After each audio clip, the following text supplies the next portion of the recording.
राधे राधे महाराज जी। महाराज जी, क्या इस कलयुग में भगवान जी अवतार लेंगे? ऐसा तो शास्त्रों में लिखा है कि भगवान लेंगे अवतार। भगवान के कल की अवतार की चर्चा आती है शास्त्रों में, तो ऐसा लिखा है भगवान लेंगे। पर वो जब बहुत विकराल कलयुग बढ़ेगा। अभी 4,32,000 वर्ष कलयुग की आयु है, तो उसमें 5,000 के ऊपर ही अभी अभी तो 32,000 नहीं क्रॉस किया है। कलयुग में इतना पापाचरण बढ़ जाएगा, इतना पापाचरण बढ़ जाएगा कि कहीं रामकृष्ण नाम सुनने को नहीं मिलेगा।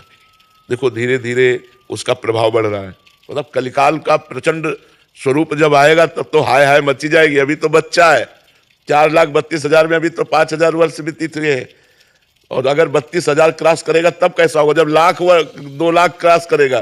तो अब लिखा है कलिकाल बिहाल किए मनुजा, नहीं माने को अनुजा तनुजा। बेटी बहन का भेद खत्म हो जाएगा, पशुवत भोग आचरण शुरू हो जाएंगे, तांडव राक्षसी स्वभाव का। जब ऐसा महाभयंकर पापाचरण होगा तब उस समय भगवान का अवतार होगा, कल की अवतार। फिर वो दुष्टों का विनाश करके तब फिर सतयुग आ जाएगा। वो आखिरी में 4,32,000 पूरे होते होते आखिरी में भगवान का अवतार होगा। जब भगवान का अवतार होगा उसी समय से सतयुग लग जाएगा, कलयुग की पूर्णता हो जाएगी। पर कलयुग अभी बहुत बहुत बहुत दुख है कलयुग में, बहुत दुख कलयुग में। शरीर स्वस्थ नहीं। अब देखो कैंसर ऐसे होने लगा जैसे जुकाम बुखार। जिसको देखो तेरे दिन खबर मिलती उनको कैंसर हो गया, उनको और कैंसर का मतलब जीवन बर्बाद हो जाना। वो सब कीमो लगवा के सब वो 1-2 साल भले और घसते, इसके बाद शरीर छूट ही जाता है। अब कैसे कैसे भयंकर रोग बढ़ रहे हैं, कैसी कैसी भयंकर व्यवस्थाएं हैं। अब एक आदमी को परेशानी, अस्पताल जाए तो दवा मिलना तो बाद की बात है, पहले 10-5 हजार रुपया खर्चा करो इस बात के लिए कि तुम्हें है क्या। अब वो सब रिपोर्टें देखकर निर्णय करेंगे कि आपको है क्या। इसके बाद उसकी फीस दो डॉक्टर की, फिर दवा दो, और फिर 2-4 दिन बाद आओ, तब वो देखेंगे दवा का प्रभाव क्या पड़ा, जांच करवाओ। वो जांच में अगर किसान आदमी है ना, वो इतने में उसकी सब, इतना कहां पैसा है किसान आदमी के पास। तो आगे चल करके बड़ा रोगों का तांडव, भोगों का तांडव बढ़ेगा। कलयुग का प्रभाव, सब प्रथाएं, सब पवित्रताएं धीरे धीरे नष्ट होती जाती है। मतलब क्या सुंदर गृहस्थी कि अगर पति को प्राप्त किया तो आजीवन निर्वाह किया, पत्नी का वर्ण कर लिया, आजीवन निर्वाह किया। यहाँ लव मैरिज होता है, साल भर में डिवोर्स हो जाता है। कलयुग का प्रभाव देखो, कहा कलयुग का प्रभाव देखो। अब जब ये चरित्र आ गए कि पति पत्नी में विश्वास नहीं है, तो फिर मतलब कैसे गृहस्थी चलेगी। तो बड़ा समय धीरे धीरे कलयुग का प्रभाव तो बढ़े। पर कलयुग का एक बड़ा गुण है, जो 10,000 वर्ष तपस्या से फल प्राप्त होता था, वो कुछ दिनों के नाम कीर्तन नाम जप से प्राप्त हो जाएगा। कलयुग का बहुत बड़ा, कलयुग समयुग आन नहीं, जो नर कर विश्वास, गाय राम गुण गण विमल, भवबिन तरह प्रयास। इसमें बिना प्रयास के भवसागर से तरने का उपाय है राम राम राम राम, राधा राधा राधा राधा, कृष्ण कृष्ण कृष्ण। नहीं तो पहले पता चला कि 10,000 वर्ष दाहिने पैर के अंगूठे के बल खड़े होकर दोनों हाथ उठा के मंत्र जप कर रहे हैं, कितनी कठिन तपस्या। तो कलयुग में यह 10 सेकंड नहीं खड़े हो सकते अंगूठे केवल, 10,000 वर्ष तो बाद जाने दो। तो इसीलिए इसमें छूट दे दी गई कि आप नाम जप कर, कलयुग केवल नाम आधारा, सुमिर सुमिर नर उतर ही पारा। नाम जप करके आप संसार समुद्र से पार हो सकते हैं। ये कलयुग की विशेष महिमा है। राधे राधे महाराज जी। महाराज जी, काम क्रोध लोभ मोह मद मत्सर इन सबसे लड़ने में प्रयासरत हूं, परंतु ये बहुत ताकतवर है महाराज जी। केवल इस भरोसे कि आप हमारे एक सदगुरुदेव भगवान हैं, मुझे श्री जी मिल जाएंगी, यही बस एक आस है। गुरुदेव भगवान, वो कौन सी गलतियां हैं? ये तो 100% हम स्वीकार करते हैं, ये बहुत बलवान है। इनके लिए हमारी ताकत काम नहीं करेगी, भगवान की कृपा काम करेगी। हमारी ताकत बहुत छोटी है और ये बहुत बड़े बल से समन्वित है। जब कामदेव ने, भगवान शंकर समाधि में बैठे थे और उनकी समाधि भंग करने का निश्चय किया और पंचबाण संधान करके प्रयोग किया, तो भगवान शंकर की समाधि खुल गई। सोचो कितना बलवान है। आदि देव महादेव भगवान शंकर की समाधि को जो भंग कर सकता है, वो और ऋषि मुनि महात्माओं की तो बात ही क्या है। फिर आप लोग तो गृहस्थ में, संसार में हैं, जहाँ यही क्रीड़ाएं हो रही हैं संसार में, जहाँ वातावरण ही काम का है, वहाँ काम पर विजय प्राप्त करना बहुत कठिन बात है। पर भगवान नाम में बहुत बड़ी सामर्थ्य विराजमान है। यदि हम भगवान नाम जप करें और इससे बचने का निश्चय कर लें, हमें जो कोई विकार परास्त करता है तो उसके मूल में होती सुख बुद्धि, इससे सुख मिलेगा। और अगर ये बात हट जाए कि इसमें सुख नहीं है तो हम जीत सकते हैं। पर हम जबान से भले कह दें अरे इसमें कोई सुख नहीं, लेकिन अंदर एक लालसा लगी रहती है कि इसमें सुख है, इसमें सुखानुभूति है, इसीलिए हम फेल हो जाते हैं। भगवान ज्ञान दें तब बात समझ में आवे, इसलिए खूब नाम जप करो और सतोगुणी भोजन पाओ, सतोगुणी दृश्य देखो, सतोगुणी वातावरण में रहने की कोशिश करो, तो कुछ बचाव हो सकता है, कुछ बचाव। तो भगवान से प्रार्थना करके, रो करके, विनय करके, तब धीरे धीरे धीरे क्रमशः शांति की प्राप्ति होती है। फिर घृणा हो जाती है, संसार के भोगों से एक ऐसी स्थिति आती है कि घृणा हो जाती है। रमा विलास राम अनुरागी, तजत बमन जिम जन बड़ भागी। बमन माने समझते हैं ना, बमन उल्टी, जैसे उल्टी को कोई खाना नहीं चाहेगा, ऐसे विषय भोगों की इच्छा खत्म हो जाती है। पर वो बहुत भजन करने पर, थोड़ा 2-4-10 माला घुमाले पे नहीं, निरंतर जब भजन करे तो भजन के प्रभाव से भोगों में अरुचि हो जाती है, भोगों से वैराग्य हो जाता है, तब वो जीतता है। नहीं तो बहुत प्रबल काम है, बहुत प्रबल काम है। पुरुष जीत सके नारी, जो विरक्त मत धीर, वही पुरुष स्त्री के संयोग काम पर विजय प्राप्त कर सकता है, जो वैराग्यवान है और जो धीरमती है। ना तो विषयावश विमुख जे पद रघुवीर, जो भगवान से विमुख है, विषयों के अधीन है, वो कभी विजय प्राप्त नहीं कर सकते। इसलिए भगवान की शरण में होकर भगवान का नाम जप करो, शास्त्रों का स्वाध्याय करो और अपने को बचाने की कोशिश करो।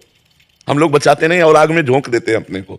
अपने को जब हम बचाने की कोशिश करेंगे तब हमारी बात बनेगी, पर सुख बुद्धि है तो हम बचाने की कोशिश नहीं करते, हम उसी में और लिप्त हो जाते हैं। बहुत कठिन है, यही सबसे ज्यादा कठिन शत्रु है काम। ये बड़े बड़ों को गिराता है, बड़े बड़ों को। मतलब जब कह रहे हैं भगवान शंकर की समाधि भंग कर दिया तो औरों की तो बात ही जाने दो, और तो सब छोटे मोटे हैं, किसी की बात क्या। भगवान का बहुत विचित्र माया के पार्षदों का स्वरूप है कि ये काम है, क्रोध है, अहंकार है, मोह है, मत्सर है, ये बहुत बलवान है, लोभ है, ये सब बहुत बलवान है। इन छह को जो जीत लिया, कामादिक मद दम्भ न जाके, तात निरंतर बस में ताके, भगवान कहते हैं मैं उसके बस में हो जाता हूं। जो कामादि दोषों पर विजय प्राप्त कर लेता है, उस पर भगवान स्वयं कह रहे हैं कि मैं उसके अधीन हो जाता हूं। इतना है इनाम, क्योंकि ये बहुत बड़े योद्धा हैं, इनको परास्त कर दिया तो अखिल भुवनों के, अखिल ब्रह्मांडों के पति भगवान कह रहे मैं उसके अधीन हो जाता हूं। तो जिता सकते हैं तो भगवान जिता सकते हैं, दूसरा कोई नहीं। कोई तपस्या के द्वारा, कोई व्रत उपवास के, केवल भगवान की कृपा। इसलिए भगवान की शरण में हो जाओ और नाम जप करो, तो उसी के बल से धीरे धीरे धीरे हमारे अंदर विवेक पैदा हो, ज्ञान पैदा हो कि इन असत भोगों में सुख नहीं है, तो हम वैराग्य धारण कर ले, नहीं तो बहुत कठिन है। और जब मन भगवान में जाने लगे तब बात बने। इसलिए हारना तो नहीं, बस अंदर से भगवान की शरण में होकर नाम जप करो, जितना बच सकते हो बचने का उपाय करो। भारती जी भोपाल से, हमको एक सीधी रेखा जैसा मार्ग माना जाता है, मानो निरंतर साधना ही सब कुछ हो, परंतु जीवन में कभी कभी अनुभव होता है कि अध्यात्म स्वयं प्रकट होकर सामने आता है। क्या ये मुख्यतः प्रयास का मार्ग है या एक अंतर्जागरण की प्रक्रिया? नहीं, प्रयास भरपूर, जिद्दी स्वभाव से और भगवान की कृपा। ऐसे स्वतः नहीं प्रकट होता, स्वतः प्रकट होता तो सबके जीवन में अध्यात्म प्रकट हो जाता ना। स्वतः किसी के नहीं प्रकट होता। जिन्होंने भरपूर साधन किया और जिद्दी स्वभाव, मर जाऊंगा पर ऐसा नहीं करूंगा, मर जाऊं चाहे पर भजन नहीं छोड़ूंगा, जो बिल्कुल जिद्दी स्वभाव और डट करके खूब भजन मार्ग में लगा, तो अध्यात्म पर वो चल पाया। ये ज्ञान के पंथ कृपाण की धारा, परत खगेश लगे नहीं बारा। ये जो भगवान का मार्ग है, ज्ञान का मार्ग है, ये दुधारी तलवार है, इस पे चलना है। इसीलिए सब कोई चल नहीं पाते, सब विषयों में गिर जाते हैं। कोई विशेष हिम्मती, सहनशील, जो हर दुख को सहने के लिए तैयार हो गया है, वो इस मार्ग में चल पाता है। सुख अपार पर यात्रा बड़ी दुखमयी। अपार सुख है परिणाम में, पर यात्रा बड़ी दुखमयी है। अब परिवार का मोह छोड़ पाना कितना कठिन होता है। माता पिता, भाई, परिवार, भाभी, रिश्ते नाते सब छोड़कर अंदर से किसी से राग नहीं, चाहे गृहस्थ हो चाहे विरक्त। यदि भगवान को प्राप्त करना है तो सबकी ममता ताग बटोरी, मम पद मन ही बांध बर डोरी। सबका प्यार समेट कर भगवान के चरणों में लगाना होगा। इसके बाद कोई मनोरंजन नहीं। देखो कैसा जीवन होता है, कोई मनोरंजन। अब हम लोग कोई मनोरंजन, 1 मिनट कभी टीवी नहीं, 1 मिनट कभी मोबाइल का कोई मतलब नहीं। बिल्कुल संसार में क्या हो रहा है हमसे कोई मतलब नहीं। हमें बस अपने चिंतन में लगे रहना है रात दिन। न कोई मनोरंजन है, न कोई हंसी मजाक है, न किसी तरह के किसी इंद्री का विलास है। सब रोक करके फिर भगवान के मार्ग, कितना कठिन है। कोई खिलवाड़ समझ में थोड़ी आता है। जब तक भगवान से प्रेम नहीं होता तब तक मन कहता कोई तो यार हो, दोस्त तो हो, कोई तो हो जिससे हम अपनी बात कह सके। कोई सुनने वाला नहीं। जब भगवान से परिचय होता है, जब प्यार होता है भगवान से और भगवत साक्षात्कार होता है, तब बात मिट जाती है। ये बड़ा कठिन जीवन, जैसे हम लोग जीवन जिए ना, सुन करके तुम कांप जाओगे कि ऐसा भी मनुष्य जीवन होता है। सर्दी में कोई वस्त्र नहीं, न कंबल, न स्वेटर, न साल, किसी भी तरह के कोई गर्म कपड़े नहीं। हर कष्ट सहने का जब अभ्यास कर लिया जाता है कि मुझे दुख सहना है लेकिन प्यारे से प्रेम करना है, तब वो इस मार्ग में चल पाता है। ऐसे नहीं है कि अध्यात्म स्वतः प्रकाशित हो जाता है। अगर होता तो सबके हृदय में हो जाता ना। सब अध्यात्म में नहीं, स्वतः विकारों के अधीन होता है। अध्यात्म में तो चढ़ना पड़ता है। अध्यात्म ऐसे है और विषय ऐसे है। छोड़ दो तो मन विषयों में स्वाभाविक चला जाएगा, अध्यात्म में उसे चढ़ाना पड़ेगा। अध्यात्म ऊर्ध्वगामी है, ऊर्ध्वगामी, और विषय अधागामी है। विषय पतन का मार्ग है, अध्यात्म उन्नति का मार्ग है। तो उन्नति के लिए चढ़ना होगा। चढ़ने के लिए हमको जिद्दी स्वभाव और दुख सहने का स्वभाव, चाहे जो कुछ हो जाए मैं इस बार भगवान को प्राप्त करके रहूंगा, ऐसा स्वभाव, तब वो भगवान के मार्ग में चलता है। नहीं तो ये इतना कठिन मार्ग है। तुम आज देख रहे हो ना, ये तो आज का, ये तो आखिरी फिल्म का रोल है। फिल्म की जो शुरुआत देखो ना तो आप कांप जाओगे कि बड़ा कठिन जीवन है वैराग्य का। अब ये लोग तो हमारे पास है ना, इन लोगों को कोई कष्ट थोड़ी है। जीवन में कभी गरम गरम रोटी निकल के नहीं पाए कि वो रसोई से निकलने में पा रहे हैं, कभी नहीं। 7-7 दिन हो गए, भोजन नहीं मिला। गंगा के किनारे गंगा जल पान करके प्राणों की रक्षा करना, हर समय नाम जप करना, भजन करना। तब परमार्थ का जो मार्ग है वो ऐसे नहीं। जीवित मर जाए उलट आप में समाए, यही दिलगिरी है। परमार्थ का जो मार्ग है वो केवल 2-4 माला घुमा लेना है। जीवित मर जाए, जैसे मरे हुए पुरुष में कोई कामना नहीं होती, मान अपमान का बोध नहीं होता। ऐसे हमें एक संत मिले, उन्होंने कहा, नई अवस्था थी, उन्होंने कहा तुम बाबा जी तो बन गए हो लेकिन निर्वाह करना बहुत कठिन है। कहा क्यों महाराज जी? उनका जैसे कुत्ते को रोटी डालो वो पानी के लिए आ जाएगा, और डंडा मारो चला जाएगा, फिर पुचकारो फिर आ जाएगा, फिर उसको दबका दो फिर चला जाएगा। ऐसे साधु का स्वभाव होना चाहिए कि एक आदमी 10 बार अपमान करे और फिर बुलावे तो अपमान भूलकर तुरंत उसके दरवाजे खड़ा हो जाए। कभी उसको ये भान न होना चाहिए कि 10 दिन से मुझे गालियां दे के भगा रहा है, मैं इसके दरवाजे कभी नहीं जाऊंगा, ऐसा। और कहा सुनो, मन को ऐसे मारना है जैसे सांप को बंदर पकड़ लेता है और वो पेड़ पर घसता है उसका मुंह, फिर कान में लगाता है। अगर सूं हुआ जरा सा फिर घसता है। बोले ऐसे मन को पकड़ करके अगर तनिक भी विषय की चंचलता रह गई, मारो मन को। मन मार्या तन बस में कि ना हुआ भरम सब दूर, बाहर से कछ दिखत नाही अंदर चमके नूर। आपो त्याग जगत में बैठे नहीं किसी से काम, उनमें तो कछु अंतर नहीं संत कहो चाहे राम। जिन्होंने मन को मार लिया, जिन्होंने इंद्रियों को वश में कर लिया, जो अपने देह राग को भूल गए, जो संसार के सुखों को रौंद डाला, वो परमार्थ उनके हृदय में अध्यात्म प्रकाशित होता है। इसलिए हमारी प्रार्थना है कि ये न समझा जाए अगर स्वतः प्रकाशित होता तो सबके हृदय में प्रकाशित हो जाता। जो जितना कठिन तप करता है, जो जितना प्रयासरत है, उतने अध्यात्म में आगे बढ़ पाया। यस जी, महाराष्ट्र श्री हरिवंश महाराज जी। महाराज जी, गुरु आज्ञा में दृढ़ निष्ठा कैसे आए? कैसे मालूम पड़े कि इस समय मेरे लिए क्या गुरु आज्ञा है?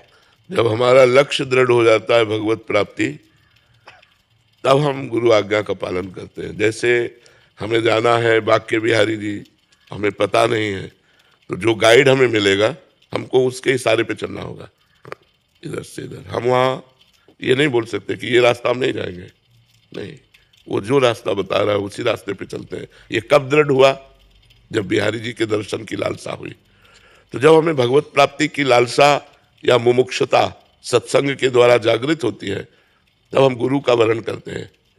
और जब गुरुदेव का वरण करते हैं और उनकी आज्ञा का पालन करने की उत्साह वृत्ति उसी में होगी जो भगवत प्राप्ति करना चाहता है। ऐसे हजारों लोग गुरु बनाते हैं लेकिन गुरु की अवज्ञा कर देते हैं, उनकी आज्ञा का उल्लंघन कर देते हैं। वो जो नियम बताते हैं, जो साधन बताते हैं, जो मंत्र बताते हैं, उसमें रति न करके मनमानी आचरण करता रहता है जीव, क्योंकि उसको लक्ष्य नहीं बना।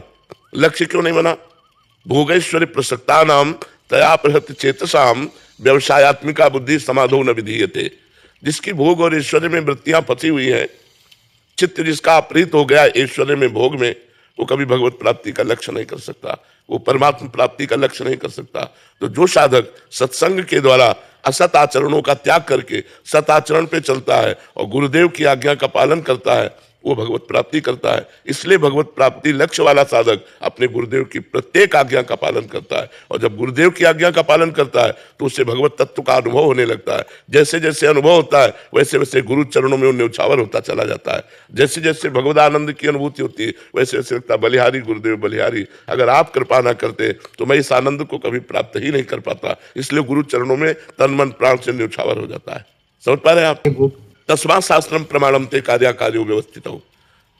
अगर ब्याह हो गया है तो अपनी पत्नी के साथ केवल भाव रहना भोग का, और अगर ब्याह नहीं हुआ तब तक ब्रह्मचर्य धारण करना, मनमानी आचरण ना करना, ये शास्त्र आज्ञा है। हमारे शास्त्र में सनातन धर्म में 4 आश्रम और 4 वर्ण व्यवस्था है। तो पहला आश्रम है ब्रह्मचर्य, दूसरा है गृहस्थ, तीसरा है वानप्रस्थ, चौथा है सन्यास। तो हर गृहस्थ बालक को चाहिए कि पहले आश्रम की मर्यादा की रक्षा करे, अर्थात ब्रह्मचर्य धारण करे, और जब ब्याह हो जाए, पाणी ग्रहण हो जाए तो मर्यादा के साथ अपनी पत्नी से सहवास करे। और जो खान पान के भोग है, जो शास्त्र कहते हैं सात्विक भोग है, वही पाना चाहिए। मांस, मछली, अंडा, मदिरा, प्याज, लहसुन, ये सब नहीं पाना चाहिए। जो निषेध किया गया है उसे हमें नहीं पाना। जो हमारे लिए अनुकूल है, भागवतिक आचरणों की वृद्धि कराने वाला भोजन है, वो हम भोजन पाएंगे। वैसा ही महाराज जी पिछली बार आया था, आपने बोला था माता पिता को भगवान मान के सेवा करो जी, उनको कैसे भी सुख पहुंचाने की वृत्ति रखो। जी। अगर माता पिता ही बोलते हैं कि प्याज लहसुन खाओ, फिर उनको मना कर नहीं, ऐसे भगवान की आज्ञा नहीं मानते। हम केवल भगवान मानते हैं सेवा के लिए। वो कहना है कि शराब पी, वो कहें कि हमारे साथ मांस खाओ, शराब नहीं। तुम्हारी गलत आदत है, तुम्हारी आदत है। हम भगवत भाव रखकर तुम्हारी सेवा करते रहेंगे, लेकिन तुम्हारी आज्ञा का पालन नहीं करेंगे। आज्ञा का पालन करेंगे गुरु की, शास्त्र की, संत की। बात समझ में आ रही? और महाराज जी हर समय कैसे पता चले कि इस समय क्या आज्ञा है गुरुदेव की? अंदर अंदर झांक के देख, गुरुदेव बैठा हुआ है, वही अंदर आपको 1 सेकंड में उत्तर दे देगा। 1 सेकंड में की गलत है नहीं करना, लेकिन वो बहुत धीमे उत्तर होता है, उसको सुनने की क्षमता चाहिए, अंतर्मुक्ता। तुरंत उत्तर आता है, देर थोड़ी लगती। और इसे सब लोग अनुभव करो, जहाँ गलत करना चाहते हो अंदर से आत्मा की आवाज आती है कि नहीं कि गलत है, लेकिन हम उसकी बात ना मानकर मनमानी आचरण करते हैं। ये कोई नहीं कह सकता मुझे पता नहीं था कि ये गलत है, सबको पता होता है ये गलत है। आत्मना प्रतिकूलानि परेशान न समाचरित। हाँ, जो हमें अच्छा नहीं लगता हम व्यवहार दूसरों के साथ ना करें, ये शास्त्र की आज्ञा है। हमारी बहन को कोई गलत दृष्टि से देखे, हमें बर्दाश्त नहीं, तो हम किसी की बहन को गलत दृष्टि से ना देखें। हमारे साथ कोई बेईमानी करे, ये हमें बर्दाश्त नहीं, तो हम किसी के साथ बेईमानी ना करें। आत्मना प्रतिकूलानि परेशान न समाचरित। राजीव जी, महाराज जी आपके चरणों में कोटि कोटि प्रणाम। महाराज जी, जब मन किसी बात को पकड़कर बैठ जाए और छोड़ने को तैयार ना हो, तब ऐसी स्थिति में क्या करें? बहुत बहुत हठीला है, बहुत हठीला है। मतलब इतना हठीला है कि बहुत हठीला है। अगर वो पकड़ के बैठ गया तो बैठ गया। फिर वो मतलब अगर नाम जप नहीं है, भजन नहीं है, तो वो तुमको झुका के रौंद डालेगा। ऐसा है, बड़े बड़े ऋषि मुनियों को परास्त करने की सामर्थ्य रखता है ये मन। मन हठीला है, पकड़ लिया तो पकड़ लिया, बहुत इसकी पकड़ बहुत जोर की है। तो हम इसको भगवान नाम पकड़ाएं। इसकी जब हठीलेपन की आदत है तो इसका हम लाभ ले। अगर इसने हट करके विषय पकड़ लिया तो अब हट करके इसे हम राधा नाम पकड़ाते हैं और पकड़ लेगा। ये ऐसा समझो बलवान अंधा आदमी है, जैसे लेकिन अंधा हो। मन की आंखें बुद्धि है, वो बुद्धि की आंखों से चलता है। जैसा बुद्धि निर्णय करती है वैसे बिना बुद्धि के निर्णय के मन एक कदम नहीं चलता है। मन पेश करता है बुद्धि के सामने कि ये बहुत सुगंधित वस्तु है, इसको सुगंध लिया जाए। अगर बुद्धि ने कह दिया हाँ, तो बस फिर आप नहीं रोक सकते, क्योंकि वो केवल बुद्धि की बात मानता है। बुद्धि में अगर विवेक आ गया तो मन को अधीन कर लिया जा सकता है। अगर बुद्धि केवल रही तो वो बुद्धि को अपने सपोर्ट में कर लेता है। मन सबके बुद्धि है, लेकिन सबको मन अधीन किए हुए है, और मन को अधीन वही कर सकता है विवेक। बिन सत्संग विवेक न होई, राम कृपा बिन सुलभ न सोई। भगवान की कृपा से सत्संग मिलता है, और सत्संग से विवेक जागृत होता है, और विवेक से हम मन को अपने अधीन कर सकते हैं। तो खूब नाम जप कीजिए। साधन को हरि भजन है, कै सत्संग सहाय। मन तो चंचल सबनते, या को कौन उपाय। बोले साधन को हरि भजन है, कै सत्संग सहाय। मुख्य साधना तो नाम जप है, खूब भगवान नाम स्मरण करो, और सहायक साधना सत्संग है। अगर हमें सत्संग मिलता रहा संतों का, और भगवान नाम जब चलता रहा, तो हठीले मन को हम भगवान में लगा सकते हैं। और ये जब भगवान की तरफ लग जाता है तो इसका स्वभाव है, जो पकड़ लेता है छोड़ता नहीं, तो बस पकड़ लिया। अब जैसे हम लोगों ने इसको पकड़ाया, हम आपसे बात कर रहे हैं, लेकिन जो हमारा चलने वाला है ना, वो चल रहा है। जैसे आप हमारी बात सुन रहे हो, लेकिन कुछ चल रहा है अंदर, ऐसे हमारे वो चल रहा है जो चलाना चाहिए। ये बहुत लाभदायक है बलिहारी मन की, जो पकड़ ले भगवान नाम, पकड़ ले भगवत चिंतन, तो फिर ये छोड़ता नहीं है, बस पकड़ाना होता है। जैसे आप देखो, आप बिल्कुल भजन नहीं करते थे, और आप 10 मिनट करने लगो और ये 10 मिनट पकड़ ले, तो उस 10 मिनट में अगर कोई आदमी आकर आपसे बात करे तो आपको बहुत बुरा लगेगा। मतलब उसने पकड़ लिया, राजी हो गया 10 मिनट। अगर हम धीरे धीरे उससे 24 घंटा राजी कर ले तो बहुत प्रवीण है मन। वो बात करते, चलते फिरते, उठते बैठते, खाते पीते, काम करते, हर समय भगवत चिंतन बना रहता है। और जिसका हर समय भगवत चिंतन बना रहता है वो मुक्त पुरुष हो जाता है। यस स्मरण मात्रेण जन्म संसार बंधनात् विमुच्यते नमस्तस्मै विष्णुवे प्रभु विष्णुवे। जिनका स्मरण मात्र जन्म संसार के चक्र का नाश कर देता है। अहो बच्चों पचतो गरियान यज्ञाग्ञे वर्तते नाम तुभ्यम। तुभ्यम नाम, आपका नाम जिसकी जिह्वा पे है वो चांडाल भी सर्वश्रेष्ठ हो जाता है। कुत्ते का मांस खाने वाले को चांडाल कहते हैं, वो चांडाल भी सर्वश्रेष्ठ हो जाता है जिसकी जिह्वा के अग्रभाग पर आपका नाम हो। तो नाम जप के देखो, नाम भगवान को अधीन कर लेता, फिर मन की क्या बात है। जितना नाम जप करोगे उतना ही मन पर शासन कर पाओगे। नहीं, सब मन के गुलाम है, सब मन के चेला है। सच्चा गुरु वही जो मन को चेला बना ले सच्चा गुरु वही जो मन को चेला बना ले। नहीं, मन के चेला सब है, मन के चेला है। जैसा मन कहा वैसा किया, ऐसा रहे तस्मात् शास्त्रम प्रमाणम दे। जैसा शास्त्र कहता है वैसा मन चले, जैसा गुरु कहते हैं वैसा मन चले, वो कोई महापुरुष होता है।